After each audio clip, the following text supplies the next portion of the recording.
ही गोटी मी माझ्या 2 बोटांमध्ये धरलेली आहे. याचा अर्थ हे संपूर्ण जग मी चालवतो. ही गोटी कसली आहे? पारदर्शक. यात आपण आर पार पाहू शकतो. तसंच परमेश्वराशी आपलं नातं आर पार पारदर्शक हवं. या गोटीला तडा गेला की आपण खेळतोय नाही. तसाच श्रद्धेला तडा गेला, सगळं संपलं. म्हणून गुरु आणि परमेश्वर यांच्या बाबतीत पण परंतु काही नको. काही समजलं का? थोडं कळलं, पण कानाला लय गोड वाटतं या. नुसतं या कानाने ऐकून त्या कानाने सोडून द्यायचं नाही, मनावर बिंबवायचं. कळलं? त्या दिवसापासून माझं आयुष्यच बदलून गेलं. स्वामी भक्तीचा खूळच लागला म्हणा. वेड लागले वेड. यड म्हणा, खूळ म्हणा, काय बी म्हणा. स्वामींची पूजा करायची, नैवेद्य दाखवायचा, पुरणाची पोळी करायची, बेसनाचा लाडू करायचा, खव्याचा लाडू करायचा, करंजी. स्वामींच्या लय आवडीचं. असं रोज काय बाय करून नैवेद्य दाखवायचं. न आवडायला काय झालं? सेवा करून घ्यायची, मेवाई खायचा. जंगल होत असणार त्याची. चंगळ आमची होती, स्वामी आमच्या जवळ होत. त्यांनी त्यांच्या कृपेची सावली आमच्यावर धरलेली होती. आणि असं बघता बघता दिस कधी पाखरावाने उडून गेलं कळलं बी नाही. आणि आषाढी एकादशी आली. दरवर्षी आषाढी एकादशीला पांडुरंगाचं दर्शन घ्यायचा 35 वर्षाचा नियम आहे माझा.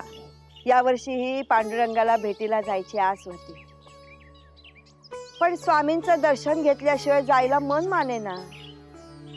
आपण स्वामींच्या दर्शनाला रोज मुकणार याचं दुःख वाटत होतं. म्हणून मग मी त्यांच्या भेटीला गेले.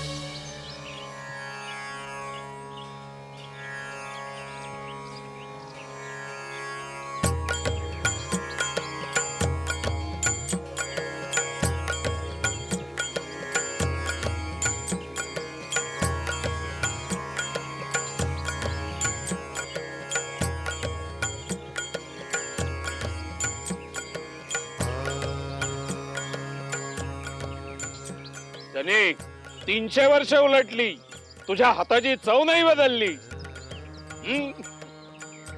मला आणि नाम्याला भाकरी खायला द्यायचीस, तिची जी गोडी होती तीच गोडी आहे अजून या लाडवात. पण स्वामी, आता पुढचा महिनाभर तरी ही गोडी चाकता यायची नाही तुम्हासने. हो का? आमच्यासाठी लाडू वळून थकलीस का ग बाये? पण आता तुझी सुटका नाही. स्वामी, आओ जलंभर आनंदानं मी तुमची सेवा करीन हो. पण आता आषाढीची वारी आली नव का? ती वारी कशी चुकवायची? मग जा की. पण तुमचं दर्शन, तुमची कृपा. जने, लहान पोराच्या वर्तणगत आहे तुझी. पर ते कसं काय हो महाराज? तुला लाडू खायचे आणि ते संपवायचे देखील नाही. 2 दगडांवर पाय ठेवून उभा राहायचंय तुला. तुला हेही पाहिजे आणि तेही सोडवत नाही. ते तसं खरं आहे हो स्वामी, पण आता यावर तोडगा काय करायचा हो? अगं, मी असताना तुला प्रश्न का पडावेत? अगं, रात्र रात्र धान्य दळत बसायचीस, त्यावेळी मी यायचो ना मदतीला. आता ही प्रत्येक क्षणी मी तुझ्या सोबत आहे. मनापासून हाक मार, मी येईन. येऊ नकोस, मी तुझ्या पाठीशी आहे.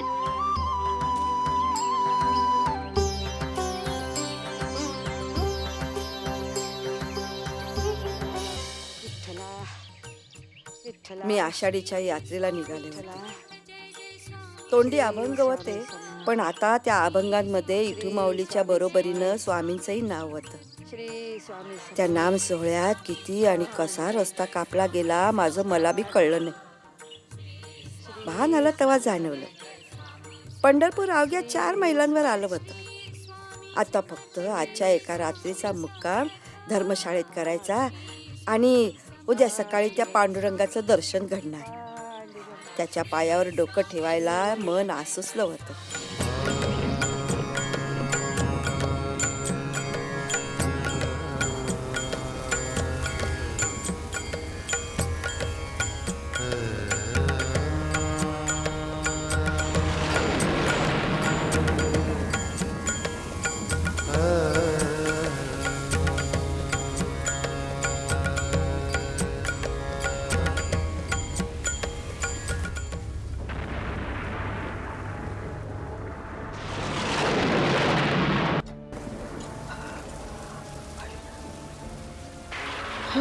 भाऊ काय झालं हो?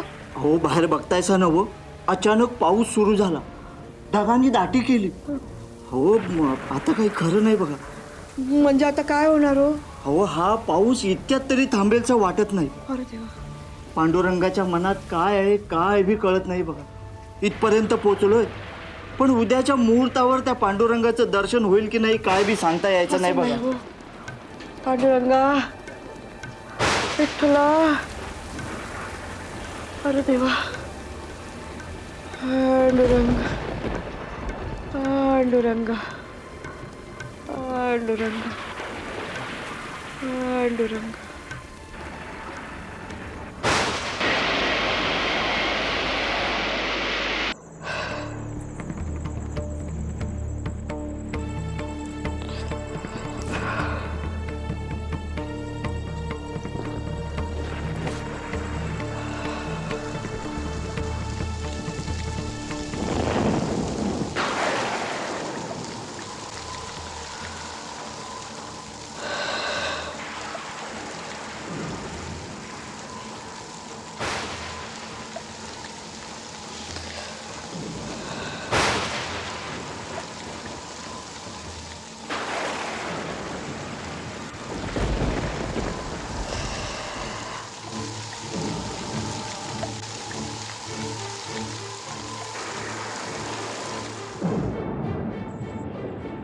पाऊस कसला आहे तर ढगफुटीच आहे. हत्तीच्या सोंडवाने धारा कोसळतात.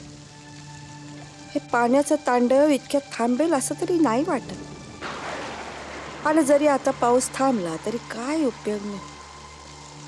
वाटेतलं नदी नालं पुराच्या पाण्यानं बेगुमान झालेत. त्या लाल पाण्यानं समधीकडं हायदोस घातलंय. या पाण्यातून कशी वाट काढायची? रस्ते बंद झाले. या पावसानं तर तोंडचं पाणी पळवले. आता हे एवढं पाणी ओसरायला 4 दिवस तरी लागतील. इतकी वर्ष झाली, कधी माझा नेम चुकला नाही. इतक्या वर्षात ही पहिली आषाढी आहे ज्या दिवशी मला पांडुरंगाचं दर्शन होणार नाही. काय चुकलं माझं? पांडुरंगा, कसली शिक्षा आहे? पांडुरंगा,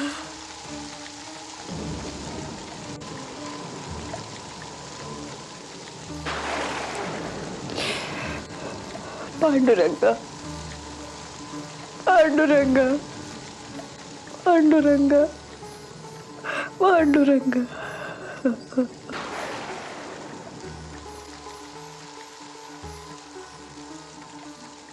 दिस संपत आला, पण इथून हालायची बी सोय राहिलेली नाही. आता काही आज पांडुरंगाचं दर्शन होत नाही. हा असा दिवस पाहण्यापूर्वी मला मरण का आलं नाही? इतक्या वर्षाची साधना वाया गेली की काय माझी? काय करू? कसं पोचू पांडुरंगाच्या चरणापर्यंत? पांडुरंगा,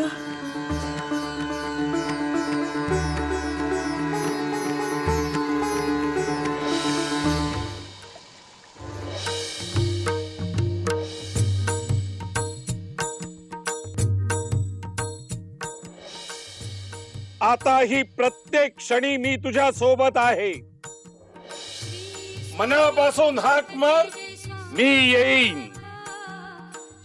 भिऊ नकोस, मी तुझ्या पाठीशी आहे. स्वामी समर्थ जय जय स्वामी समर्थ.